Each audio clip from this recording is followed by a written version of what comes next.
আসসালামু আলাইকুম রহমতুল্লাহ। আমাদের জাতীয় কবি কাজী নজরুল ইসলামের একটি বিখ্যাত ইসলামী সঙ্গীত রয়েছে, আমি আল্লাহ নামের বীজ বুনেছি এবার মনের মাঠে, ফলবে ফসল বেচবো তারে কিয়ামতের হাটে।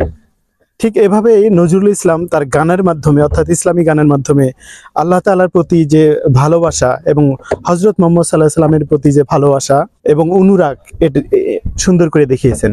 একজন ইমানদার বা মুসলমানের ইমান কতটুকু গভীরে বা কতটুকু শক্তিশালী হলে এরকম কথা গানের মাধ্যমে প্রকাশ করা যায়। কাজী নজরুল ইসলামের আরো বিখ্যাত কিছু গান রয়েছে, যে তৌহিদেরই মুর্শিদ আমার মোহাম্মদের নাম, অর্থাৎ মোহাম্মদ সাল্লাহ সাল্লামকে প্রশংসা করে তিনি এই গান রচনা করেছিলেন, যেটাকে আমরা নাতে রাসূল বলে থাকি। ঠিক আপনাকে যদি একটা প্রশ্ন করি যে আপনার জীবনের রোল মডেলকে বা আপনি কার জীবনের আদর্শে নিজের জীবনটা গঠন করতে চান, ঠিক এই মুহূর্তে হয়তো অনেক কিছুই ভাবছেন। যারা দুনিয়াবী চিন্তা রয়েছে তাদের হয়তো চিন্তা ভাবনা কোনো একজন ব্যক্তির মতো হওয়া, অর্থাৎ ইলন মাস্কের মতো হওয়া, বিল গেটসের মতো হওয়া, অথবা আমরা যারা সাধারণত সাহিত্য জগতে আছি কোনো ব্যক্তিকে আমরা রোল মডেল ধরতে পারি যে সাহিত্য নিয়ে চর্চা করে, অথবা কোনো শিল্পী যারা গান ভালোবাসি তাদেরকে আমরা নিতে পারি কোনো শিল্পীর নাম। কিন্তু ইসলামী জগতে যারা সাধারণত ইসলামের প্রতি ভালোবাসা এবং শ্রদ্ধা রয়েছে তাদের একটি কথাই তাদের হতে পারে, সেটা হচ্ছে আমার জীবনটাকে আমি রোল মডেল করতে চাই হজরত মোহাম্মদ সাল্লাহ সাল্লামের জীবন অনুযায়ী, অর্থাৎ আমি হজরত মোহাম্মদ সাল্লাহ সাল্লামের মতো করে আমার জীবনটাকে গড়ে তুলতে চাই এবং তার যে সাহাবীরা রয়েছেন তাদের মতো আমার জীবনটাকে গড়ে তুলতে চাই। ঠিক এরকমই আমরা বলতে পারি হজরত মোহাম্মদ সাল্লাহ সাল্লাম সহ যে খুলাফায়ে রাশেদিনে যারা খলিফা ছিলেন এবং আরো যারা ইসলামের যারা নিবেদিত প্রাণ ছিলেন, তারা ছিলেন অ্যাকচুয়ালি এক একজন প্রোডাক্টিভ মুসলিম।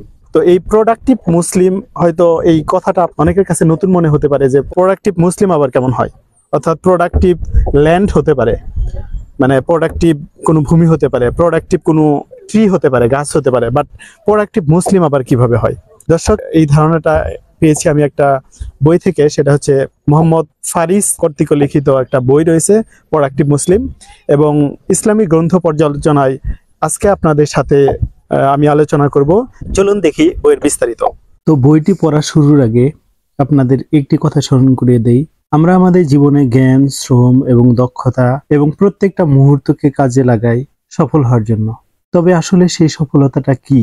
আমি জানি এই মুহূর্তে আপনি অনেক কিছু ভাবছেন বা আপনার সফলতার মাপকাঠি হিসেবে অনেক কিছুকে দাঁড় করিয়েছেন। তবে আমি আপনাকে কোরআনের একটি আয়াতের কথা স্মরণ করিয়ে দেই, যেটা আপনার আমার জীবনের সফলতার পথে পথ দেখাবে ইনশাআল্লাহ। আল্লাহ তাআলা বলেন, জীব মাত্রই মৃত্যুর স্বাদ গ্রহণ করবে, আর কিয়ামতের দিন তোমাদের কর্মফল পূর্ণ মাত্রায় দেওয়া হবে। সুতরাং যাকে জাহান্নামের আগুন থেকে দূরে রাখা হবে এবং বেহেশতে প্রবেশ করানো হবে, সেই হবে সফলকাম। আর পার্থিব জীবন ছলনাময় ভোগের সামগ্রী ছাড়া আর কিছুই নয়। সূরা আল ইমরান আয়াত 185। এই আয়াতের মর্ম কথা আমি আগে কখনো বুঝিনি বা বোঝার চেষ্টা করিনি, কিন্তু এই বইটি অর্থাৎ প্রোডাক্টিভ মুসলিম বইটি পড়ে আমি পরিপূর্ণভাবে এই আয়াতের মর্মার্থ বুঝতে পেরেছি। ইসলামী গ্রন্থ পর্যালোচনায় আপনাদের সাথে আজ এই বইটির সার কথা বলছি।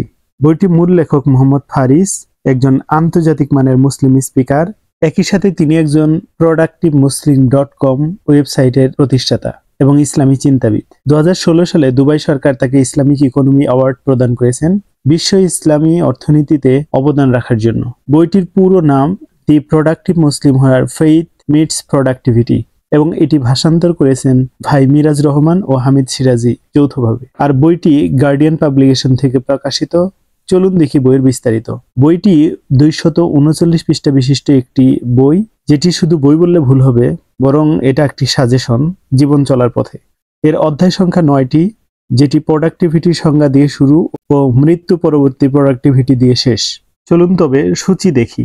সূচিপত্রে দেওয়া রয়েছে পর্যায়ক্রমের অধ্যায়গুলো এবং ডান পাশে পৃষ্ঠা রয়েছে। প্রথম অধ্যায়ে দেওয়া রয়েছে প্রোডাক্টিভিটি কি, এবং এটি 18 পৃষ্ঠাতে রয়েছে, এবং এর সাথে রিলেটেড যে বিষয়গুলো রয়েছে সেটা হচ্ছে প্রোডাক্টিভিটির পরিচয়, প্রোডাক্টিভিটি নিয়ে আমাদের কিছু ভ্রান্ত ধারণা। দ্বিতীয় অধ্যায় রয়েছে 22 নম্বর পৃষ্ঠাতে দেওয়া রয়েছে ইসলাম ও প্রোডাক্টিভিটি, এবং এখানে যে বিষয়গুলো বিস্তারিত পাওয়া যাবে সেটা হচ্ছে ইসলাম ও প্রোডাক্টিভিটি, আধুনিক প্রোডাক্টিভিটির ইতিহাস, ইসলামী দৃষ্টিতে প্রোডাক্টিভিটি, ইসলাম বনাম মুসলিম। তৃতীয় অধ্যায়ে রয়েছে স্পিরিচুয়াল এক প্রোডাক্টিভিটি, এবং আমরা এটা পাবো 46 পৃষ্ঠাতে, এবং পর্যায়ক্রমে রয়েছে spiritual energy, spiritual focus, spiritual time, এবং এটা 48 থেকে 89 পৃষ্ঠা পর্যন্ত দেওয়া আছে। চতুর্থ অধ্যায়ে যদি যাই আমরা এখানে পাবো ফিজিক্যাল প্রোডাক্টিভিটি, এবং 101 নম্বর পৃষ্ঠাতে এটা রয়েছে। এর সাথে রয়েছে সাপোর্টিং কিছু আইডিয়া, সেটা হচ্ছে শারীরিক শক্তি 102 নম্বর পৃষ্ঠাতে, স্লিপ ম্যানেজমেন্ট, ঘুমের আধ্যাত্মিক তাৎপর্য, ঘুমের আধ্যাত্মিক সমাধান, ঘুমের শারীরিক সমাধান, কত ঘন্টা ঘুম দরকার, এইভাবে বিষয়গুলো দেওয়া আছে সিকোয়েন্স অনুযায়ী। এরপরে আমরা দেখব 146 পৃষ্ঠাতে ফিজিক্যাল ফোকাস, তারপরে পরবর্তীতে যাব ফিজিক্যাল টাইম, এরপরে আমরা 178 পৃষ্ঠাতে দেখব পঞ্চম অধ্যায় সোশ্যাল প্রোডাক্টিভিটি। এখানে রয়েছে সোশ্যাল এনার্জি। সোশ্যাল এনার্জি কি, কিভাবে উপযুক্ত সোশ্যাল এনার্জি লাভ করা যায়, নিয়মিত সোশ্যাল এনার্জি লাভে ইসলামের ব্যবস্থা কি। এরপরে রয়েছে সোশ্যাল ফোকাস, সোশ্যাল টাইম, সামাজিক কার্যক্রমকে স্থায়িত্ব দেওয়া। ষষ্ঠ অধ্যায়ে আমরা যদি 201 পৃষ্ঠাতে যাই, গোল ও ভিশনের সঙ্গে প্রোডাক্টিভিটির সমন্বয় এবং সাপোর্টিং কিছু আইডিয়া দেওয়া রয়েছে, চূড়ান্ত উদ্দেশ্য, ভীষণ, দায়িত্বের ভূমিকা, মূল্যবোধ, লক্ষ্যসমূহ। এরপরে সপ্তম অধ্যায়ে যদি যাই আমরা দেখব প্রোডাক্টিভ অভ্যাস গঠন, এবং 210 পৃষ্ঠা এটা রয়েছে। এখানে আমরা দেখব অভ্যাস কি, কিভাবে নতুন অভ্যাস গড়ে তুলবেন, অভ্যাস পরিবর্তন, ইচ্ছা শক্তি, ইসলাম ও অভ্যাস, প্রতিদিনকার 7টি স্পিরিচুয়াল অভ্যাস। এরপরে অষ্টম অধ্যায়ে যদি যাই রমজান ও প্রোডাক্টিভিটি, এবং এটা 224 নম্বর পৃষ্ঠাতে রয়েছে। এখানে সাপোর্টিং যে আইডিয়াগুলো রয়েছে সেগুলো হলো রোজা কি প্রোডাক্টিভিটির ক্ষতি করে, রমজান অনুশোচনার এক সফর। তারপরে রয়েছে রমজানের চ্যালেঞ্জ সমূহ, কিভাবে রমজান প্রোডাক্টিভিটির চ্যালেঞ্জ অতিক্রম করবেন, স্পিরিচুয়াল প্রোডাক্টিভিটি, ফিজিক্যাল প্রোডাক্টিভিটি, আপনার মাইন্ড ফোকাসের নিয়ন্ত্রণ আরোপ, আপনার ফিজিক্যাল টাইম নিয়ন্ত্রণ, সোশ্যাল প্রোডাক্টিভিটি, প্রোডাক্টিভ অভ্যাস গড়ে তোলা, রমজান স্টাডি, রমজানে প্রোডাক্টিভ হওয়া, অমুসলিম পরিপ্রেক্ষিতে 231 পৃষ্ঠাতে রয়েছে। এবং নবম অধ্যায়ে আমরা যদি যাই সেটা 235 পৃষ্ঠাতে রয়েছে মৃত্যু পরবর্তী প্রোডাক্টিভিটি। তো চলুন দেখি এবার বইয়ের ভেতরের অংশে। প্রথম অধ্যায়ে যদি দেখি, প্রথম অধ্যায় 18 নম্বর পৃষ্ঠাতে রয়েছে প্রোডাক্টিভিটি কি। এখানে প্রোডাক্টিভিটির সংজ্ঞা দেওয়া রয়েছে, প্রোডাক্টিভিটির পরিচয় দেওয়া রয়েছে। এখানে বলা আছে সহজ ভাষায় বলতে গেলে প্রোডাক্টিভিটি হচ্ছে আউটপুট ভাগ ইনপুট। এটি একটি ম্যাথমেটিক্যাল টার্ম ব্যবহার করা হয়েছে করে প্রোডাক্টিভিটি বোঝানো হয়েছে, অর্থাৎ কিছু বিনিয়োগ করে যতটুকু মুনাফা পাওয়া যায় তাই প্রোডাক্টিভিটি। স্বাভাবিকভাবে 6 ঘন্টার কাজ যদি 3 ঘন্টায় শেষ করতে পারেন তাহলে আপনি প্রোডাক্টিভ, অর্থাৎ স্বল্প সময়ে অনেক বেশি করে ফেলাই প্রোডাক্টিভিটি। এবং এখানে সুন্দর করে একটি টার্ম দেওয়া রয়েছে যে প্রোডাক্টিভিটি ইকুয়াল টু মনোযোগ ইনটু শারীরিক কর্মক্ষমতা ইনটু সময়। তো এই পৃষ্ঠাতে সুন্দর করে প্রোডাক্টিভিটির পরিচয় দেওয়া রয়েছে। এরপরে যদি আমরা 19 নম্বর পৃষ্ঠায় যাই, 19 নম্বর পৃষ্ঠাতে সংজ্ঞা দেওয়া রয়েছে প্রোডাক্টিভিটির সংজ্ঞা। এখানে দেওয়া রয়েছে প্রোডাক্টিভিটির অর্থ হলো একটি লাভজনক ফলাফলের জন্য নিজের কার্যকারিতা বৃদ্ধি করতে মনোযোগ, শারীরিক কর্মক্ষমতা ও সময়ের সর্বোত্তম ব্যবহার নিশ্চিত করা। এরপরে যদি আমরা 21 নম্বর পৃষ্ঠায় চলে যাই, 21 নম্বর পৃষ্ঠাতে চিত্র দেওয়া রয়েছে এবং এই চিত্র দিয়ে সাধারণত প্রোডাক্টিভিটি কি এটা বোঝানো হয়েছে। এখানে দেওয়া রয়েছে focus into energy into time, তার মানে কল্যাণকর লক্ষ্যের প্রতি আমাদের ফোকাস, এনার্জি, টাইমকে সঠিকভাবে ব্যবহার করার নামই হচ্ছে প্রোডাক্টিভিটি। এরপরে এখান থেকে তৈরি হয়েছে প্রোডাক্টিভিটি অর্থ, সেটা হচ্ছে ব্যস্ততা নয়, কোনো ইভেন্ট নয়, বিরক্তিকর নয়। তার মানে প্রোডাক্টিভিটির মধ্যে এগুলো পড়ে না। 22 নম্বর পৃষ্ঠাতে রয়েছে ইসলাম ও প্রোডাক্টিভিটি, তার মানে ইসলামের সাথে প্রোডাক্টিভিটির যে সম্পর্ক সেটা এখানে দেখানো হয়েছে। এরপরে আমরা যদি 25 নম্বর পৃষ্ঠায় চলে যাই তাহলে দেখব আমাদের সৃষ্টির উদ্দেশ্য। এখানে একটি কোরআনের আয়াত দেওয়া হয়েছে। তো আপনারা যদি পেজের ঠিক মাঝখানে দেখেন যে পবিত্র কোরআনে বলা হয়েছে জিন ও মানুষকে আমি শুধু এজন্যই সৃষ্টি করেছি যে তারা আমার দাসত্ব করবে। সূরা জারিয়াতে 56 নং আয়াতে এটা বলা হয়েছে এবং আরো বলা হয়েছে সূরা বাকারা 30 নং আয়াতে আল্লাহ তাআলা বলেন, আবার সেই সময়ের কথা একটু স্মরণ করো যখন তোমাদের রব ফেরেশতাদের বলেছিলেন আমি পৃথিবীতে একজন খলিফা নিযুক্ত করতে চাই। তারা বলল, আপনি কি পৃথিবীতে এমন কাউকে নিযুক্ত করতে চান যে সেখানকার ব্যবস্থাপনাকে বিপর্যস্ত করবে এবং রক্তপাত করবে? আপনার প্রশংসা ও স্তুতি সহকারে তাসবিহ পাঠ এবং আপনার পবিত্রতা বর্ণনা তো আমরাই করে যাচ্ছি। আল্লাহ বলেন, আমি যা জানি তোমরা তা জানো না। উপরের দুটি আয়াত থেকে আমরা বুঝতে পারি আল্লাহ আমাদের দুটি কারণে পৃথিবীতে পাঠিয়েছেন। এক হচ্ছে আল্লাহর বান্দা হতে, দুই হচ্ছে পৃথিবীতে তার সফল উত্তরসূরি হতে। পৃথিবীতে মানুষ সৃষ্টি বা আমাদের সৃষ্টির উদ্দেশ্য বলা হয়েছে এই দুই আয়াতে। এরপরে আমরা যদি 45 পৃষ্ঠায় চলে যাই, ম্যাপ দেওয়া রয়েছে এবং এখানে ইসলাম এবং প্রোডাক্টিভিটি যে রিলেশন এটা দেখানো হয়েছে। তো আমরা যদি এই ম্যাপ থেকে বাম দিকে দেখি তাহলে এখানে লক্ষ্যভিত্তিক, তারপরে মাঝখানে রয়েছে মূল্যবোধ চালিত এবং তারপরে রয়েছে ডান পাশে অন্তর্নির্দেশিত। লক্ষ্যভিত্তিক হচ্ছে আল্লাহর একজন অনুগত দাস হওয়া, দুনিয়াতে প্রতিনিধি হওয়া, মানে যে উদ্দেশ্যে পৃথিবীতে আমাদেরকে আল্লাহ তাআলা পাঠিয়েছেন সেক্ষেত্রে এটা হচ্ছে লক্ষ্যভিত্তিক। এরপরে মূল্যবোধ চালিত হচ্ছে ঈমান রাখতে বলা হয়েছে।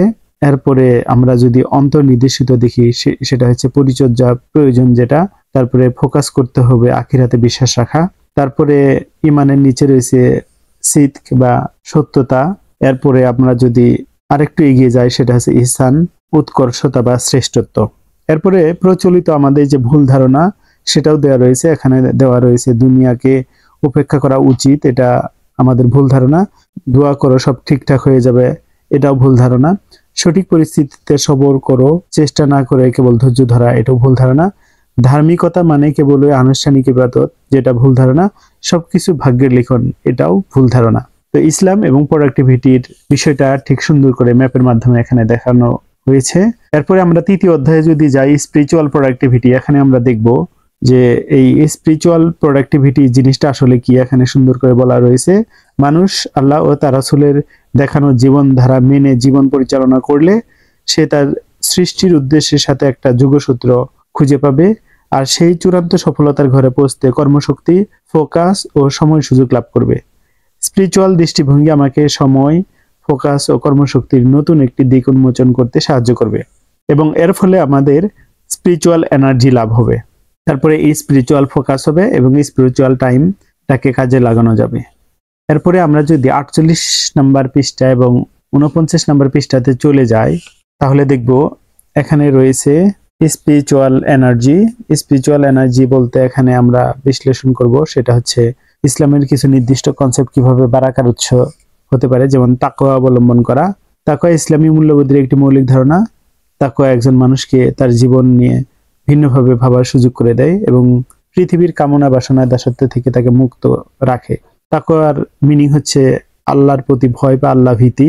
এবং 49 নম্বর পৃষ্ঠাতে তাকওয়ার বিষয় দেওয়া রয়েছে, যেখানে বলা হয়েছে মহান আল্লাহ বলেন, অতঃপর আমি অকল্যাণকে কল্যাণে পরিবর্তিত করি, অবশেষে তারা প্রাচুর্যের অধিবাসী হয় এবং বলে আমাদের পূর্বপুরুষগণ তো দুঃখ সুখ ভোগ করেছে, অতঃপর অকস্মাৎ তাদের আমি পাকড়াও করি কিন্তু তারা উপলব্ধি করতে পারে না। এরপরে এই আয়াতের নিচেই তাকওয়ার ব্যাপারে হযরত উমর রাদিয়াল্লাহু আনহুর একটি ঘটনা রয়েছে, যে ঘটনা সাধারণত তাকওয়া একটা মেসেজ বহন করে। তো আমরা যদি এখানে দেখি তাহলে একটা বিষয় খেয়াল করব যে তাকওয়া অনেক ঘটনা রয়েছে যা মানুষকে অবিশ্বাস্যভাবে সাফল্য বারাকার দিকে ধাবিত করেছে। এর মধ্যে একটি বিখ্যাত ঘটনা আপনাদের মনে করিয়ে দেই। এক মেয়ে তার মায়ের কথা মতো দুধে পানি মেশাতে অস্বীকার করেছিল। সে তার মাকে সতর্ক করেছিল বারবার, কারণ খলিফা উমর দুধে কোনো কিছু মেশাতে নিষেধ করেছেন। তার মা উত্তর দিয়েছিল, উমর আমাদের আশেপাশে নেই, ফলে পানি মেশালেও কেউ টের পাবে না। মেয়েটি বলেছিল, কিন্তু আল্লাহ তো আমাদের দেখছেন। এই যে আল্লাহ তো আমাদের দেখছেন, এটা হচ্ছে তাকওয়া। এরপরে আমরা যদি পৃষ্ঠা নাম্বার 59 চলে যাই, 59 নম্বর পৃষ্ঠাতে রয়েছে সালাত ও শক্তি, অর্থাৎ নামাজ বা সালাত কিভাবে শক্তি যোগায়। সালাত আল্লাহর সাথে আমাদের একটি সংযোগ, কেবল স্পিরিচুয়াল উপকারিতাই নয়, সালাতে রয়েছে মানসিক শারীরিক নানা উপকারিতা। তো আমরা যদি এখানে যে বিষয়টা তুলে ধরা রয়েছে সেগুলো যদি একটু পড়ে দেখি তাহলে বুঝবো যে সালাত আমাদের মানসিক, শারীরিক এবং যে আত্মিক কিভাবে শক্তি যোগায়। এরপরে আমরা যদি 70 পৃষ্ঠাতে চলে যাই, এখানে দেখবো ইস্তেগফার। স্পিরিচুয়াল এনার্জির আরেকটি গুরুত্বপূর্ণ উৎস হলো ইস্তেগফার বা আল্লাহর কাছে ক্ষমা প্রার্থনা করা। নবীজি সাল্লাল্লাহু আলাইহি সাল্লাম বলেন, কোনো ব্যক্তি নিয়মিত ইস্তেগফার পড়লে আল্লাহ তাকে প্রত্যেকটি বিপদ হতে মুক্তির ব্যবস্থা করবেন, সকল দুশ্চিন্তা হতে মুক্ত করবেন এবং তাকে এমন উৎস থেকে রিজিক দেবেন যা সে কল্পনাও করতে পারবে না। এরপরে আমরা যদি 71 পৃষ্ঠাতে চলে যাই, 71 পৃষ্ঠাতে একটা প্র্যাকটিক্যাল টিপস দেওয়া রয়েছে। এখানে বলা হয়েছে যে প্রতিদিন আস্তাগফিরুল্লাহ পড়ুন হতাশা বোধ করলে ক্ষমা প্রার্থনা করুন। এবং তারই উপরে যদি আমরা একটা আয়াত দেখি, মহান আল্লাহ তাআলাও কিন্তু ইস্তেগফার করার জন্য বলেছেন। তিনি বলেন, বলেছি তোমরা তোমাদের প্রতিপালকের ক্ষমা প্রার্থনা করো, তিনি তো অতিশয় ক্ষমাশীল। তিনি তোমাদের জন্য আকাশ হতে প্রচুর বৃষ্টিপাত করবেন, তিনি তোমাদের সমৃদ্ধ করবেন ধন সম্পদ ও সন্তান সন্ততিতে, এবং তোমাদের জন্য বাগান সমূহ তৈরি করবেন এবং প্রবাহিত করবেন নদী নালা। এটি সূরা নূহ এর 10 থেকে 12 নম্বর আয়াত। তো এবার যদি আমরা 76 পৃষ্ঠাতে চলে যাই, 76 পৃষ্ঠাতে দেখব প্র্যাকটিক্যাল কিছু টিপস দেওয়া রয়েছে যে আমাদের যে ইবাদত বন্দেগী দোয়া কবুল হওয়ার শর্ত হিসেবে এখানে দেওয়া রয়েছে হালাল চেক দিন। তার মানে এখানে বলা হয়েছে আমরা যে খাবারগুলো খাচ্ছি সেটা হালাল কিনা এই ব্যাপারটায় আমাদেরকে প্রতিনিয়ত চেক দিতে হবে। তারপরে বলা হয়েছে কর্মক্ষেত্রে সৎ ও স্বচ্ছ হতে বলেছে। এরপরে বলা হয়েছে সালাতে ফোকাস, তার মানে সালাত আমাদের স্পিরিচুয়াল এনার্জি বৃদ্ধি করে। এই পর্যায়ে সালাত কিভাবে আমাদের স্পিরিচুয়াল ফোকাস ও প্রোডাক্টিভিটি বাড়ায় সে সম্পর্কে কিছু চিন্তা শেয়ার করব। আল্লাহ রাব্বুল আলামিন সালাতে ফোকাস করাকে ব্যক্তির সাফল্যের উৎস হিসেবে বর্ণনা করেছেন। তিনি বলেন, অবশ্যই সফলকাম হয়েছে মুমিনগণ যারা নিজেদের সালাতে বিনয় নম্র, যারা অসার ক্রিয়াকলাপ হতে বিরত থাকে, যারা যাকাত দানে সক্রিয়। তার মানে যে সালাতে যত বেশি আন্তরিক, মহান আল্লাহ তাআলার কাছ থেকে তত বেশি পুরস্কার লাভের সম্ভাবনা রয়েছে, এখানে এটা স্পষ্ট করে বলে দেওয়া হয়েছে। এরপরে আমরা যদি 101 পৃষ্ঠাতে চলে যাই, অর্থাৎ 4র্থ অধ্যায়, যেখানে দেওয়া রয়েছে ফিজিক্যাল প্রোডাক্টিভিটি। ফিজিক্যাল প্রোডাক্টিভিটি বলতে এখানে বোঝানো হয়েছে 3টি বিষয়কে, একটা শারীরিক শক্তি, ফিজিক্যাল ফোকাস এবং ফিজিক্যাল টাইম। তো এই 3টি বিষয়কে এই অধ্যায়ে বলা হয়েছে। শারীরিক শক্তি বলতে শারীরিক সামর্থ্যকে বোঝায়, তারপরে ফিজিক্যাল ফোকাস মানে শারীরিকভাবে শক্তি থাকলে সেটা ফিজিক্যালি কমফোর্ট ফিল করা হয় যে কোনো কাজে, মহান আল্লাহ তাআলার ইবাদতে। এরপরে ফিজিক্যাল টাইমের কথা বলা হয়েছে, মানে আমাদের প্রাত্যহিক জীবনের সময়টা সঠিকভাবে কাজে লাগিয়ে ইবাদত বন্দেগী করা এবং আল্লাহর হুকুম পালন করা, সেটা হচ্ছে ফিজিক্যাল টাইমের কথা বলা হয়েছে। এরপরে আমরা যদি 102 পৃষ্ঠাতে যাই, এখানে কিন্তু বিস্তারিত দেওয়া রয়েছে কিভাবে শারীরিক শক্তি বৃদ্ধি করা যায় এবং পাশাপাশি যে বিষয়গুলো তুলে দেওয়া আছে সেটা সঠিকভাবে পালন করা যায়। এরপরে আমরা যদি 104 পৃষ্ঠাতে যাই, 104 পৃষ্ঠাতে দেখব মুসা আলাইহিস সালামের ঘটনার একটি উদাহরণ দেওয়া রয়েছে। এখানে বলা হয়েছে, একবার মুসা আলাইহিস সালাম আল্লাহর কাছে জানতে চাইলো তিনি কখনো ঘুমান কিনা। আল্লাহ তাকে একটি লাঠির সাহায্যে পানি 2টি বালতি তার কাঁধে উঠিয়ে সোজা হয়ে দাঁড়িয়ে থাকার নির্দেশ দিলেন। মুসা আলাইহিস সালাম তাই করলেন। কিছুক্ষণ পর তার ঘুম ঘুম ভাব চলে এলো, তিনি ঝিমিয়ে পড়লেন। এদিকে বালতি মাটিতে পড়ে চারদিকে পানি গড়িয়ে পড়লো। আল্লাহ মুসা আলাইহিস সালামকে জিজ্ঞেস করলেন, হে মুসা, আমি যদি ঘুমাই তাহলে মহাবিশ্বের কি হবে? মহান আল্লাহ তাআলা এই ক্ষেত্রে বলেন, আমি তোমাদের সৃষ্টি করেছি জোড়ায় জোড়ায়, আর আমি তোমাদের নিদ্রাকে করেছি বিশ্রাম। তার মানে মানুষের জন্য আল্লাহ তাআলা নিদ্রা এবং বিশ্রামের ব্যবস্থা করেছেন, কিন্তু মহান আল্লাহ তাআলা কখনো ঘুমান না। এরপরে আমরা 105 পৃষ্ঠাতে যদি যাই, এখানে মহান আল্লাহ তাআলা বলেন, আল্লাহ জীব সমূহের প্রাণ হরণ করেন তাদের মৃত্যুর সময় এবং যারা মরেনি তাদের নিদ্রার সময়। তারপর যার জন্য তিনি মৃত্যুর ফয়সালা করেন তার প্রাণ তিনি রেখে দেন এবং অন্যগুলো ফিরিয়ে দেন একটি নির্দিষ্ট সময় পর্যন্ত। নিশ্চয়ই এতে চিন্তাশীল কওমের জন্য অনেক নির্দেশ রয়েছে। অর্থাৎ এখানে বলা হয়েছে মহান আল্লাহ তাআলা কাউকে জীবিত অবস্থায় মৃত্যুবরণ করান, আবার কাউকে ঘুমন্ত অবস্থায় মৃত্যুবরণ করান।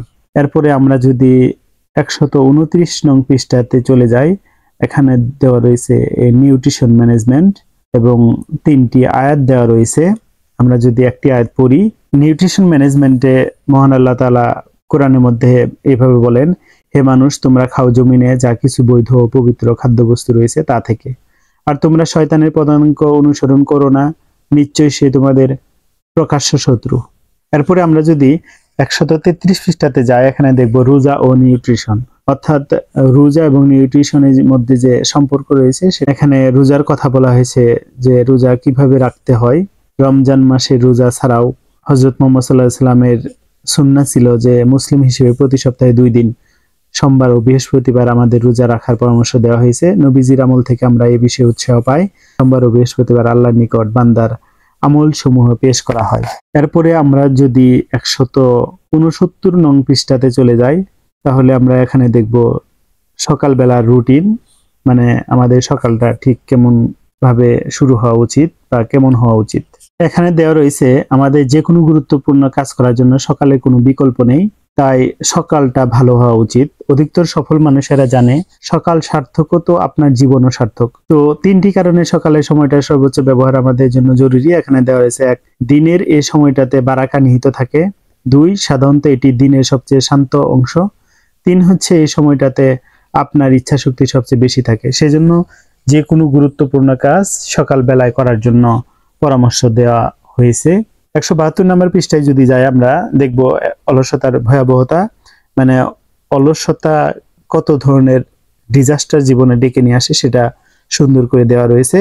এখানে অ্যাকচুয়ালি বোঝানো হয়েছে যে অলসতা পার্থিব জীবন এবং আখিরাতের জীবন দুটি নষ্ট করে দেয়, সেই জন্য অলসতা দূর করার কথা বলা রয়েছে। এরপরে আমরা যদি যাই 173 নম্বর পৃষ্ঠাতে, এখানে রয়েছে অলসতা সম্পর্কে ইসলাম কি বলে। তো এখানে অলসতার ব্যাপারে ইসলামের কথা বলতে গিয়ে ইবনে আব্বাস রাদিয়াল্লাহু আনহু চমৎকার একটি উদ্ধৃতি দেওয়া রয়েছে। ঝিমুনি অলসতার সাথে বিবাহ বন্ধনে জড়িয়ে দরিদ্রতা জন্ম দিয়েছে। তার মানে কথাটা একটু মেটাফরিক্যালি বলা রয়েছে, ঝিমুনি অলসতার সাথে বিবাহ বন্ধনে জড়িয়ে দরিদ্রতা জন্ম দিয়েছে।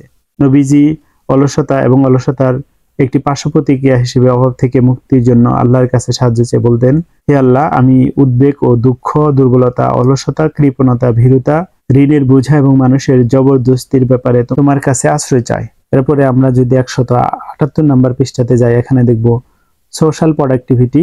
এখানে সুন্দর একটি উক্তি দেওয়া রয়েছে, একজন মানুষের সত্যিকার মাপকাঠি হলো এমন কারোর সাথে সদ্ব্যবহার করা যে একেবারেই তার কোনো উপকারে আসে না। তো এখানে অ্যাকচুয়ালি বলা হয়েছে যে সোশ্যাল প্রোডাক্টিভিটি বলতে আমরা আমাদের পরিচিত জনদের সাথে তো ভালো ব্যবহার করবই, বরং এমন কারোর সাথে ভালো ব্যবহার করব, ভালো আচরণ করব, ভালো কাজ করব তাদের জন্য যাদেরকে আমরা কোনোদিন চিনি না বা যাদেরকে আমরা কোনোদিন দেখিনি। 182 পৃষ্ঠাতে চলে যায়, এখানে দেখব 182 পৃষ্ঠাতে রয়েছে কিভাবে উপযুক্ত সোশ্যাল এনার্জি লাভ করা যায় এবং এর নিচে রয়েছে এটি কিভাবে করবেন তার উপায়সমূহ। এবং আমরা যদি 1 এবং 2 এটা একটু পড়ে শোনাই, দেওয়া রয়েছে। 1-এ দেওয়া রয়েছে, প্রথমে বুঝতে হবে মানুষের সাথে বেশি বেশি সময় ব্যয় করা আপনার জন্য প্রয়োজন।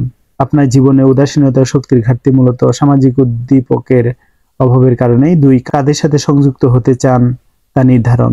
4 শ্রেণী মানুষের কাছ থেকে আমরা সোশ্যাল এনার্জি গ্রহণ করতে পারি। 1 হচ্ছে পরিবারের কাছ থেকে, 2 হচ্ছে বন্ধু বান্ধবের কাছ থেকে, 3 হচ্ছে প্রফেশনাল কলিগ অথবা টিম মেম্বারদের কাছ থেকে, এবং গুরু অথবা উপদেষ্টা বা পরামর্শকের কাছ থেকে।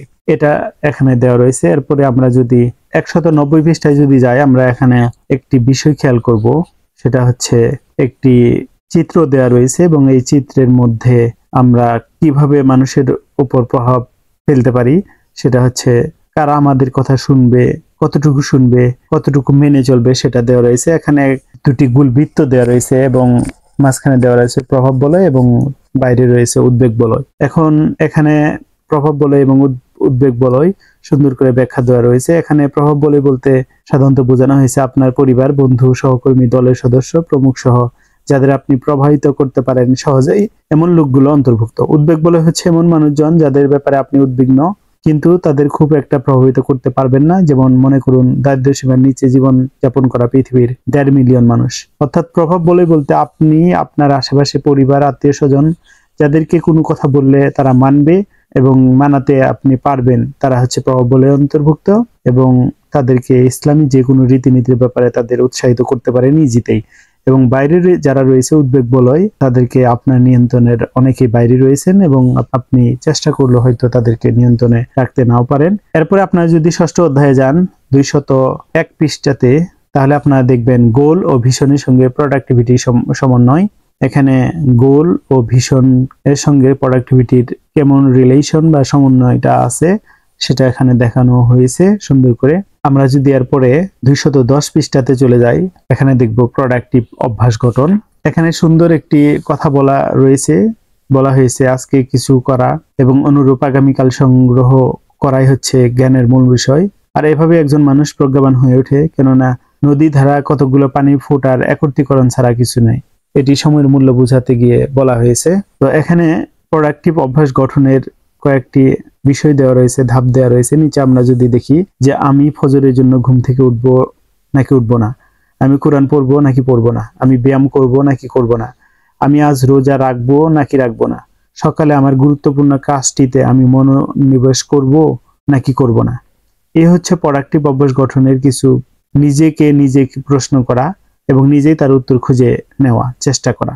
এরপরে 218 পৃষ্ঠায় যদি যাই, 218 পৃষ্ঠাতে রয়েছে ইসলামিক কিছু অভ্যাসের কথা বলা রয়েছে সালাত। দৈনিক 5 ওয়াক্ত সালাত সম্ভবত সবচেয়ে সুস্পষ্ট একটি অভ্যাস যা একজন মুসলিম প্রতিদিন পালন করে থাকে। আল্লাহ তাআলা বলেন, নির্ধারিত সময়ে সালাত কায়েম করা মুমিনদের জন্য অবশ্যই কর্তব্য। তারপরে রয়েছে রোজা। প্রথমত ইসলাম প্রতি বছরে রমজান মাসে প্রত্যেক সবল ব্যক্তির জন্য রোজা রাখা ফরজ করে দিয়েছে। এটি 30 দিনের একটি চ্যালেঞ্জ যা বিশ্বজুড়ে মুসলমানদের আধ্যাত্মিক, শারীরিক ও সামাজিক বিপুল কল্যাণ লাভের সুযোগ করে দেয়। এই কথাটি রয়েছে 219 নম্বর পৃষ্ঠাতে।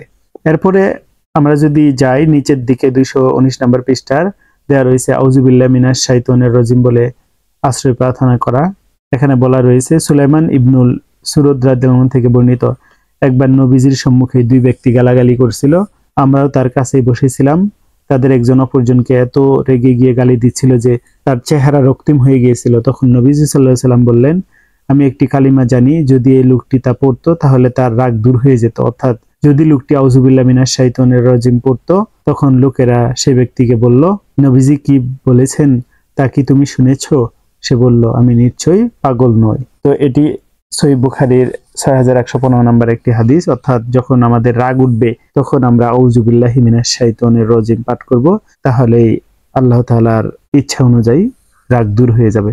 এরপরে আমরা যদি 220 নম্বর পৃষ্ঠাতে যাই, এখানে দেখব রাগকে দমন করার জন্য যা আরো কিছু করতে পারি, সেটা হচ্ছে ওযু করতে পারি, এরপরে অবস্থান পরিবর্তন করতে পারি, এভাবেই দেওয়া রয়েছে। এরপরে আমরা যদি 221 নম্বর পৃষ্ঠাতে যাই, এখানে আমরা দেখব 7টি প্রোডাক্টিভ অভ্যাস দেওয়া রয়েছে। এগুলো পর্যায়ক্রমে দেওয়া রয়েছে। যদি আমরা দেখব সুন্নাহ সালাত আদায় করা, বেশি বেশি সালাত শেষে আল্লাহর জিকির করা, সকাল সন্ধ্যার জিকির করা, এরপরে রাতের সালাত আদায় করা, দুহা সালাত আদায় করা, ঘুমাতে যাওয়ার আগে দোয়া করা, প্রতিদিন 30 মিনিট কোরআন তেলাওয়াত করা। এগুলো হচ্ছে 221 এবং 222 পৃষ্ঠাতে দেওয়া 7টি প্রোডাক্টিভ হ্যাবিটস বা 7টি প্রোডাক্টিভ অভ্যাস বলা হয়। এরপরে আমরা যদি 8ম অধ্যায়ে যাই, 8ম অধ্যায়ে দেখব রমজান ও প্রোডাক্টিভিটি। এখানে রমজানের সাথে প্রোডাক্টিভিটি যে সম্পর্ক, এটা দেওয়া রয়েছে। এখানে বলা রয়েছে রোজা কি প্রোডাক্টিভিটির ক্ষতি করে।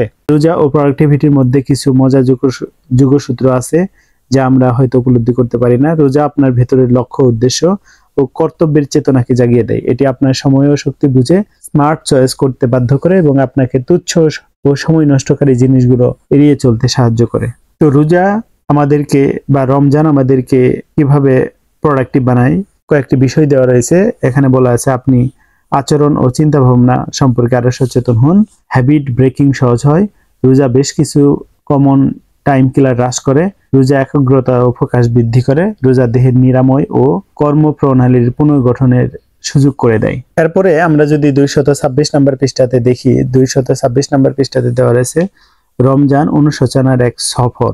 মানে রমজান মাসকে বলা হয়েছে অনুশোচনার এক গুরুত্বপূর্ণ সময়। আমাদের রমজান শুরু হয় সর্বোচ্চ কল্যাণ লাভের জন্য এবং নতুন আত্মিক উচ্চতায় পৌঁছানোর সর্বোত্তম উদ্দেশ্য। কিছুদিন অতিক্রম হলে আপনি হিমশিম খেতে থাকেন, আপনার মন, স্বাস্থ্য ও ঈমানকে না হারিয়ে কোনো মতে রোজা চালিয়ে যান। রমজান শেষ পর্যায়ে চলে এলে আবার অনুশোচনা করেন যে রমজানকে সম্পূর্ণরূপে কাজে লাগাতে পারেননি। এরপরে 227 নম্বর পৃষ্ঠাতে রয়েছে রমজানের চ্যালেঞ্জ সমূহ। মানে রমজান মাসের আমরা যে চ্যালেঞ্জের সম্মুখীন হই সেগুলো দেওয়া রয়েছে। 1 নম্বরে বলা হয়েছে ঘুমের ঘাটতি হয়, 2 নম্বরে অলসতা, ক্লান্তি, তারপরে রয়েছে মনোযোগহীনতা, সময়ের অভাব, ভারসাম্যহীনতা, ব্যায়ামের অভাব, সঠিক পুষ্টির অভাব। এই বিষয়গুলো আমাদের কাছে প্রাইমারিলি মনে হতে পারে, কিন্তু যারা সাধারণত আধ্যাত্মিকভাবে আরো গভীরে যেতে পারে তাদের কাছে এগুলো কোনো বিষয়ই মনে হয় না। এরপরে আমরা যদি 235 নম্বর পৃষ্ঠাতে চলে যাই, তাহলে দেখব মৃত্যু পরবর্তী প্রোডাক্টিভিটি। 235 নম্বর পৃষ্ঠাতে মৃত্যু পরবর্তী প্রোডাক্টিভিটির কথা বলা রয়েছে। এখানে কুরআনুল কারীম থেকে একটি আয়াত দেওয়া হয়েছে যেখানে আল্লাহ তাআলা বলেছেন, বরকতময় তিনি, সবসময় কর্তৃত্ব যার হাতে, আর তিনি সবকিছুর উপর ক্ষমতাবান, যিনি সৃষ্টি করেছেন মৃত্যু ও জীবন তোমাদের পরীক্ষা করার জন্য। কে তোমাদের মধ্যে আমলের দিক থেকে উত্তম, তিনি পরাক্রমশালী, ক্ষমাশীল। অর্থাৎ জীবন ও মৃত্যুর সৃষ্টি হয়েছে আমাদের পরীক্ষা করার জন্য। আমরা কিভাবে জীবনের সর্বাধিক ব্যবহার করি, দুঃসময়ে কি করি। আমরা ক্রমশ মৃত্যুর দিকে যাচ্ছি, তাই এটা নিশ্চিত করা দরকার আমাদের জীবন পৃথিবীতে একটি অর্থপূর্ণ চিহ্ন রেখে যাচ্ছে কিনা। মৃত্যু পরবর্তী প্রোডাক্টিভিটির বিষয়টা এভাবে তুলে দেওয়া রয়েছে। এরপরে আমরা যদি 236 নম্বর পৃষ্ঠাতে চলে যাই, এখানে দেখব একটা হাদিস দেওয়া রয়েছে। নবীজি সাল্লাল্লাহু আলাইহি সাল্লাম বলেন, কোনো মানুষ মারা গেলে তার সকল আমল বন্ধ হয়ে যায়, কিন্তু 3 ধরনের আমল জারি থাকে।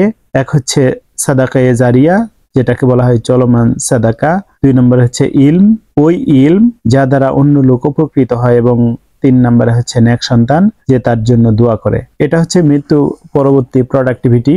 এবং এখানে কয়েকটি টিপস দেওয়া রয়েছে, সেটা হচ্ছে সন্তানদের পেছনে বিনিয়োগ করা, যেটা মৃত্যু পরবর্তী প্রোডাক্টিভিটিতে সহায়তা করবে। 2 নম্বরে রয়েছে চলমান দাতব্য সংস্থায় বিনিয়োগ করা।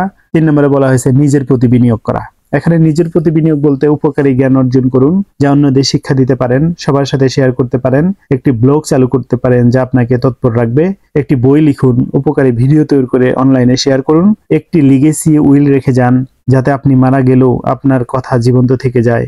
এর মাধ্যমে তখনও পুরস্কার অর্জন করতে পারেন যখন আপনি মাটির নিচে শায়িত। তারপরে 237 নম্বর পৃষ্ঠাতে যদি যান, এখানে সুন্দর একটি ডায়াগ্রাম দেওয়া রয়েছে, টি ডায়াগ্রাম সুন্দর করে দেওয়া রয়েছে, যে মৃত্যুর পরবর্তী প্রোডাক্টিভিটি কিভাবে হতে পারে। সেটা হচ্ছে বিনিয়োগের খাত তৈরি করে যেতে হবে।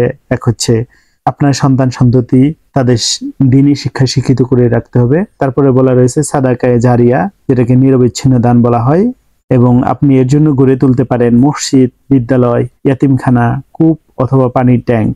এরপরে আপনি স্বয়ং যদি যে কাজগুলো করতে পারেন, সেটা হচ্ছে উপকারী জ্ঞান অর্জন করতে পারেন, শিক্ষা দিন, অর্থাৎ যে জ্ঞান অর্জন করলেন সেটা শিক্ষা দিন এবং অন্যদের সাথে শেয়ার করুন, এবং পরবর্তীদের জন্য উত্তরাধিকার হিসেবে রেখে যান। এটি হচ্ছে মৃত্যু পরবর্তী প্রোডাক্টিভিটি। তো এতক্ষণ ধৈর্য ধরে সাথে থাকার জন্য অসংখ্য ধন্যবাদ। আল্লাহ হাফেজ।